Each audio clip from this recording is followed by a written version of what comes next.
podcast. Fights and Fights is the name. There's a new wrestling book hitting store shelves this month, Rough House, a father, a son, and the pursuit of pro wrestling glory. It's the story of Georgia-born Hunter James as he tries to surpass the wrestling legacy of his father. That includes the turbulent world of the indies, where things are, shall we say, not as glamorous as all televised wrestling we see every week. We're joined today by Alison Lyn Miller, the author of Rough House. Alison, great to have you here. Thanks for having me. Let's get started with how much wrestling you watched before you decided to write this book and what led to the decision to write this book. Yeah, very little. So I hope that you don't come at me with any trivia questions. No, that's the whole second half of the podcast. That's what I'm worried about most.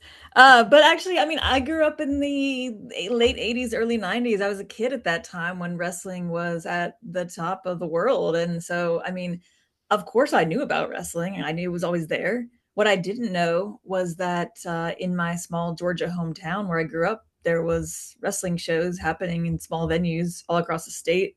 I learned a lot from reporting this book in that a lot of times wrestling fandom is something that's passed down from grandparents and parents to children. And I think because my parents weren't into it, I just never got into it. So the way, so how did I write this book? What am I doing writing this book? Well, I went to a wrestling show, an indie wrestling show here in Athens, Georgia, just for nothing more than something to do on a Saturday night. And I stood in the room that night. It was, kind of like a concrete floor brewery, a little bit gritty. And I just could feel the the relationship between the fans and the performers. And I had so many questions. I mean, I wanted to know why they were there and who they were and what they were doing when they weren't there. And again, I had no idea that the shows were happening at this level. I knew there was still WWE happening, televised wrestling and all that. That's where it started. It just out of curiosity. It's amazing how that kind of sparks at least a curiosity, even if you don't become a lifelong fan of it, just to be in that environment, that indie environment in particular. You are so like you just want to know. You want to know. Yeah, and then you become, as someone who hadn't been to a live show before, by the end of it, I was yelling at the ring. I was part of this fabric of immersive theater, right? Without even realizing it. And it was some of the most fun I've ever had. That's amazing. So where did you go from there? How did that then become the book that we have in our hands today? So several months later, when I started an MFA program here at the University of Georgia in the journalism school, it's a narrative nonfiction MFA program. I needed something to write about, and I was just kind of waffling and, just wasn't coming up with anything good. I thought back to that night and thought, well, why don't I see if I can interview someone who had anything to do with that show? So with Athens being a sort of a small town, turned out I had a mutual connection with one of the owners of the show. So it started with an interview with him, a wrestler named Justin Legend. He now runs a show here in Athens called Classic City Wrestling. The really fun side note is that they pair their live wrestling shows with live music. So total Athens, Georgia twist. They do it. They put it on in a historic music venue here. But he broke everything down for me, and everything from kind of the industry and its peak, to how what compelled him to the ring. And one of the things he said was that that really resonated with me was that is, as violent and exaggerated as professional wrestling is, it's a safe place and it's authentic. So it's kind of like, everything that's happening in the so-called real world is what's crazy. It's what's happening in the wrestling ring is like kind of predictable, and that's what's comforting about it. It's like in the real world, you don't know who the bad guy is. The good guy is often the bad guy, And I thought, wow, that is depth. And as a writer and reporter, then that was just like the bells were going off. And then from there, I started interviewing wrestlers, behind the scenes in the locker rooms, at home. I rode around with a wrestler who was also a DoorDash driver and just talked to him between deliveries.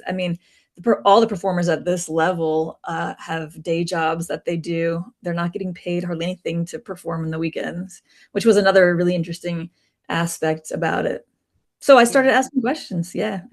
I feel like that's something that we've talked about on the podcast quite often, about the passion. And when people ask me, as largely a romance writer in my day job, they're like, why on earth do you love this? I'm like, because once you get involved in it, the passion is so contagious. And the fact that people would put themselves through what they put themselves through for the tiniest chance of making it. It's like people think that wrestlers only get into this to be John Cena, and there's only one John Cena per generation. You know, most wrestlers end up door dashing, like you said. Yes, These people that you exactly. spoke to. So how did you come up with your characters? Tell us about Hunter James. Tell us a little bit about his journey. Obviously, no spoilers. Yeah, absolutely. So I met Hunter when he was a few days shy of his 17th birthday. I met him in another wrestler's backyard doing some backyard ring training. And I didn't know it at the time. This was 2019. I didn't know I was going to be writing a book. Luckily, I took a lot of notes. Part of my reporting when I was in these spaces, I didn't know when things were going to happen and when they weren't. So I was constantly taking notes, taking pictures, taking video. So, 3 years later, when I started writing the book, I had all this, which was great. He is a wonderful character to play a lead role in this book because he is young. And when I met him, he was at the beginning of this trajectory, and he's so cocky and so confident. And this is just all he wants in life. He doesn't care about anything else. And he's been doing it his whole life. I mean, he was, but as soon as he could walk, he was miming the moves of wrestlers that he was watching on TV with his dad. So to form this really special relationship between them was, watching wrestling together. And I could sense that it almost transcended language in a way. So I followed him as he was just, entering these some of these spaces. There's a place called Landmark Arena in North Georgia. It's where AJ Styles started. He used to be a trainer there. He's from Georgia. And so many others have passed through this really gritty, rundown venue, which is actually no longer. So I would follow him to these spaces and just watch him interact, watch him perform. And I did some spot checking. I would ask around to say, who seems especially promising? Because one thing you hear on this level from everybody is like, everybody is the best there ever was, So it's like when you're coming into it from the outside, it's like, well, everyone can't be the best there ever was, and you can just know by looking at the age of some of these performers that very few of them make it out, and that's okay. That's another thing that I discovered was, even if you do start your career with aspirations of making it to the top, often you soon realize that that's not going to happen, and you're okay with that. It's not even settling really. It's just kind of, you become a local celebrity in your community, and you take part in these lengthy storylines, and it's every bit as satisfying for those performers as it is. Yeah. There's something special about you coming together with this in the state of Georgia, which is such an important location for the history of professional wrestling in America. Something you grew up with in the late 80s and 90s when Turner was still doing a lot more with NWA and WCW. So it was something that I'm sure you were aware of. Yeah. Did you find in the process of writing this book that you gained an even deeper appreciation for just how important that territory has been to everything that's even going on to this day? Yeah. I mean, I had a hunch about its importance, but I had no idea. I mean, so many wrestlers have either passed through here, started here, or moved here. I mean, so many of them moved here in the 90s. It was like this, the wrestlers were just kind of this visible presence around Atlanta. They were kind of just characters, and that's it. You can still feel that. I mean, and going back to the generational thing, Cody Rhodes is a good example. It's continuing. Austin Theory trained at a center called WWA4 in Atlanta. It's just, I don't think it's going to end. I do think that it's it's hard to make it to the top, right? So it's not like there's going to be a new wrestler coming out of Georgia every 6 months even that gets pulled to the top, but it's definitely still bubbling here. You mentioned to our producer Julian that you knew a fair amount about Cody Rhodes in particular, who's a very important guy just Yeah. in Georgia. Yeah. How much of that is just in the process of putting this book together, getting more and more familiar with wrestling and maybe its history in Georgia, that he's a name that's going to come up? And how much of it is that idea of like, he's from here, he's made it big, so there's a certain amount of pride that we have that this Georgian has done good? I think it's a little bit of both. My book is a father-son story. Cody's life and career is a father-son story. And his father wasn't just anyone, especially in the South. I mean, Dusty Rhodes really exemplified and really, I think, spoke to fans here in Georgia and across the South. I just did an excerpt for the Oxford American, which talks about his hard time speech. And it was, I make the argument that if professional wrestling hadn't been pegged as like the greatest pastime of the working class, well, it damn sure became it at that moment, right? Because as he was delivering that promo, I mean, I can just see so many people across my home state and other places. It's like the world all of a sudden is like, it's just you and Dusty, and you're in your living room, and he's there, and he's talking to you, right? And he's fighting that fight for you. And that resonates with people that kind of, come from tough upbringings who work their asses off and still don't have much to show for it. And those are the people that are going to take their last $5 and they're going to take it to their local VFW and go see their heroes on the weekend. And I just feel that is so rich, and it's just like in this really human way. I love it. Yeah. Are there any other Georgia wrestlers that stood out to you that you particularly enjoyed or didn't? Well, I never met Austin Theory, but I did spend time with his trainer, A.R. Fox. Actually, that didn't end up in the book. But another thing about Georgia and these training centers is some of these celebrity wrestlers, like Austin Theory or AJ Styles, it's like they're they're almost like I don't know, people, even if you don't know them, you're only a couple degrees of separation from someone who does in the industry. Mhm. So you're just as a beginner wrestler, you're just like have in your mind like, well, if so and so sees me, then he's gonna tell this guy who might tell AJ or whatever. It feels really, the world feels really small here and connected, and it's kind of hard to know how real those connections are, but they seem real. Yeah. I'm thrilled to report that we did meet Austin Theory at a WWE event one time, and he was a delight. Oh, good. But he did say that he doesn't eat sandwiches, and Oh. that was a black mark in our book, That unfortunately. is so odd. Yeah. I mean, he's a Well, very then he fit man. must be hungry. This is it. I'm like, I'm sure he has a great physique, but he's denying himself the joy of a sandwich. And Yes, that makes me a absolutely. little sad. Yeah. I'm sure that didn't even come up when you talked to his trainer. I bet they No. kept that quiet. Yeah. No. Another funny thing is that I think I have this right, that Xavier Woods and Cody Rhodes went up against each other in amateur wrestling in high school. Yep. Yeah. This is kind of mind-blowing. Isn't it crazy? Do you think that it was all And the way another back cool then? thing that I learned about Cody, and I learned this from his documentary, so it's not like I have any access to Cody. I would love to. Cody, if you're listening, let's talk. But that, his father, as you know, ushered him in very easily into the industry. But then he kind of, he was doing all those weird gimmicks and no one liked him.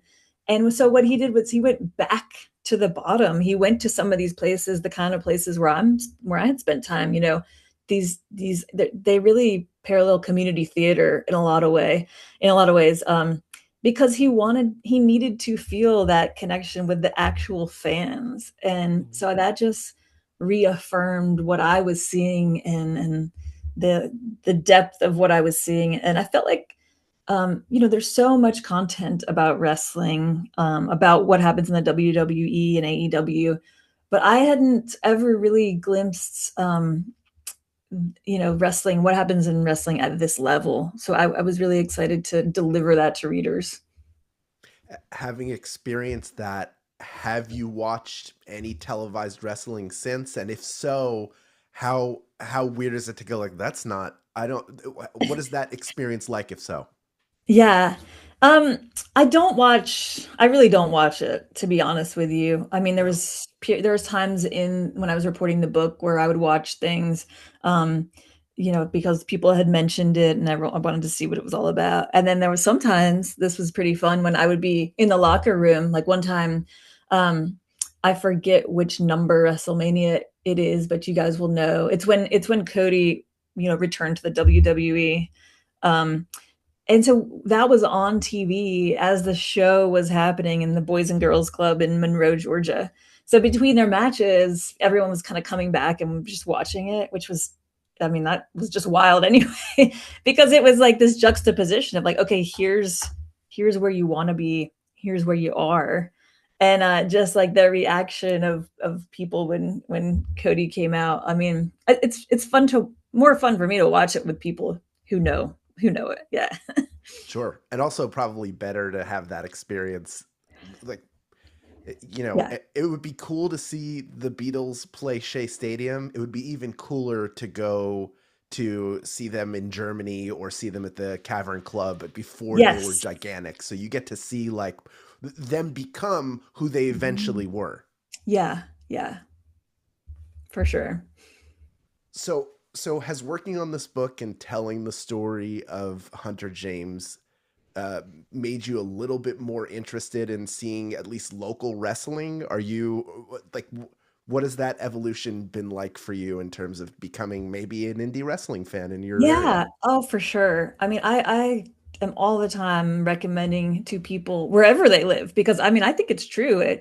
In Georgia, absolutely, you're never more than an hour from an indie wrestling show. But I think it's also true in many other parts of the world. Because these days with social media and everything, wrestlers can get the word out. People can follow their stories online and follow them to different venues.